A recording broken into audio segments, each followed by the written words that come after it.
राज्य करतायत. पर्यावरणाच्या संतुलनात आपण बोलले तर पुष्पगुच्छ विधानसभेत दिलेलं पुष्पगुच्छ देवेंद्रजींनी केलेले काल वक्तव्य बदलांचं नाही बदलाचं राजकारण मी करणार आहे हे आणि आता आपले केलेले पर्यावरणात बदल होत असेल तर काय संकेत समजायचे? नाही संकेत नाहीये. महाराष्ट्रातलं राजकीय वातावरण हे गढूळ असू नये ही आमची पहिल्यापासून भूमिका आहे. सत्तेवरती कोण येतं आणि कोण राहतं यापेक्षा हा महाराष्ट्र आणि महाराष्ट्राचं वातावरण चांगलं राहिलं पाहिजे हे विचार करणारे आम्ही लोक आहोत. कारण आम्ही बाळासाहेब ठाकरे हिंदुहृदय सम्राट त्यांच्याबरोबर आयुष्यभर काम केलेले माणसं आहोत. आम्ही कधी व्यक्तिगत शत्रुत्व ठेवलं नाही. पण हे राजकारण अशा प्रकारचं भारतीय जनता पक्षानं सुरू केलं. दुर्दैवानं देवेंद्र फडणवीस यांच्या नेतृत्वाकडनं आम्हाला एक चांगली अपेक्षा होती.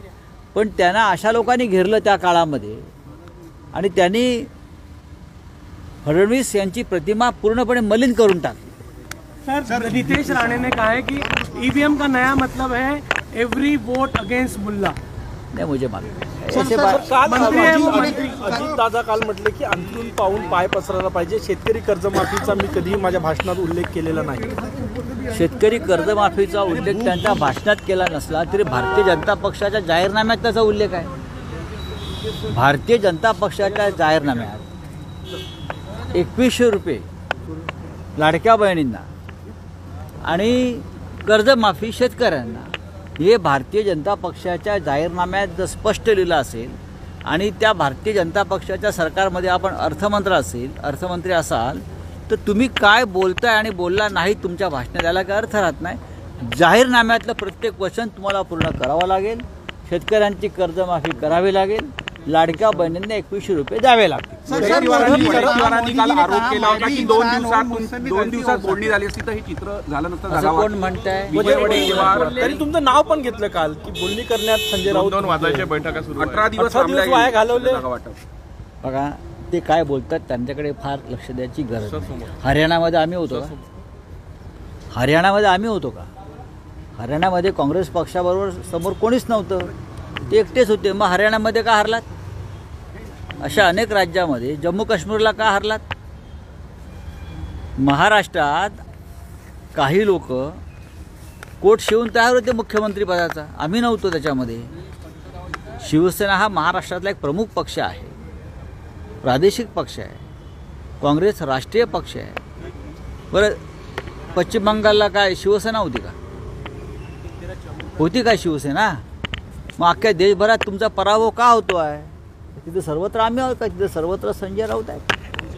विजय वडेट्टीवार स्वतः त्या बैठकांना हजर असायचे होते ना. स्वतः आघाडीमध्ये समन्वयाची आणि तडजोडीची भूमिका स्वीकारावी लागते आणि आघाडीमध्ये जे ही भूमिका स्वीकारत नाहीत त्यांना आघाडीमध्ये राहण्याचा अधिकार नसतो. मुंबई महानगरपालिकेमध्ये शिवसेना कुठेतरी एकत्र चालणार. पुढे मुंबई महानगरपालिकेमध्ये कुठेतरी शिवसेना एकत्र मुंबईसह नागपूरपर्यंत मी सांगेन आम्ही स्वबळावर लढू. काय होईल ते होईल. एकदा आम्हाला आजमावायचंच आहे. नागपूरला सुद्धा मी स्वबळावर लढणार आहोत. माननीय उद्धवजीने आम्हाला तसे संकेत दिले. आत्ताच मी आमचे या शहराचे शिवसेनेचे प्रमुख प्रमोद मानमोडे यांच्याशी चर्चा केली.